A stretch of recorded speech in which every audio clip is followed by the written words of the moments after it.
नमस्कार सर्वांचे सोनेरी स्पर्श या चॅनलमध्ये सहर्ष स्वागत आहे।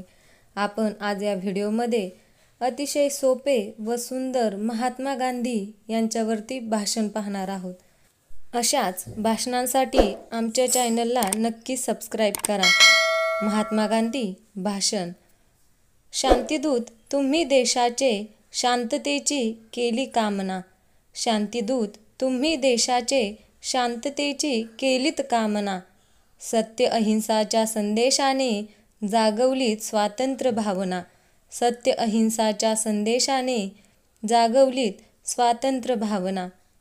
आदरणीय प्राचार्य, इथे उपस्थित माझे सर्व शिक्षक व माझ्या प्रिय मित्रांनो, सर्वांना माझा नमस्कार।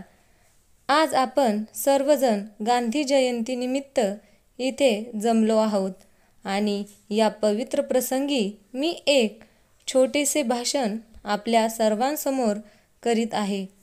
आशा आहे की आपण सर्व या शांतचित्ताने संपूर्ण भाषण ऐकाल। महात्मा गांधी यांचा जन्म 2 ऑक्टोबर 1869 रोजी गुजरातमधील पोरबंदर येथे झाला। त्यांचे पूर्ण नाव मोहनदास करमचंद गांधी असे होते आणि नंतर त्यांना बापू म्हणून संबोधण्यात आले। महात्मा गांधींनी सत्य आणि अहिंसेचा मार्ग अवलंबून इंग्रजांना अनेक वेळा गुडघे टेकण्यास भाग पाडले। सत्य आणि अहिंसेच्या जोरावरच सुद्धा मोठ्यात मोठी लढाई जिंकता येते, असा महत्त्वाचा संदेशही भारताच्या या स्वातंत्र्य लढ्याने जगाला दिला आहे। यामुळेच संपूर्ण जग त्यांना आदराने स्मरण करते। महात्मा गांधींच्या विचारांपासून तरुणच नव्हे तर नेतेही प्रेरणा घेत असतात।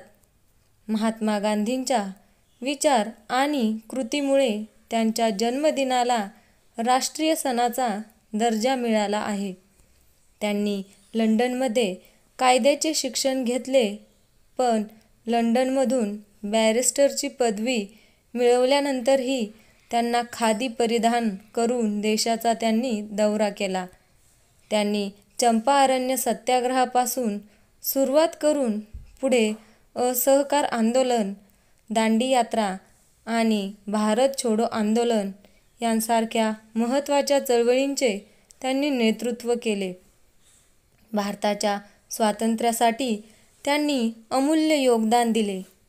गांधी जयंतीनिमित्त बापूंच्या स्मरणार्थ देशभर विविध कार्यक्रम आयोजित केले जातात। मुख्य कार्यक्रम हा दिल्लीतील राजघाटावर होतो। राजघाट हे गांधीजींचे समाधीस्थळ आहे। आज गांधींसारख्या नेत्यांची देशाला खूप गरज आहे। त्यांच्या मार्गाचा अवलंब करून आपण आपले जीवन चांगले बनवू शकतो।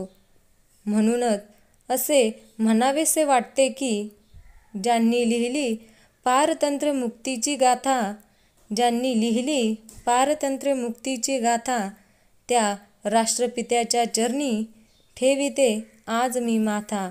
त्या राष्ट्रपित्याच्या चरणी ठेविते आज माथा। जय हिंद, जय महाराष्ट्र। धन्यवाद। अशाच नवनवीन भाषणांसाठी आमचे सोनेरी स्पर्श हे चॅनल नक्की सबस्क्राइब करा।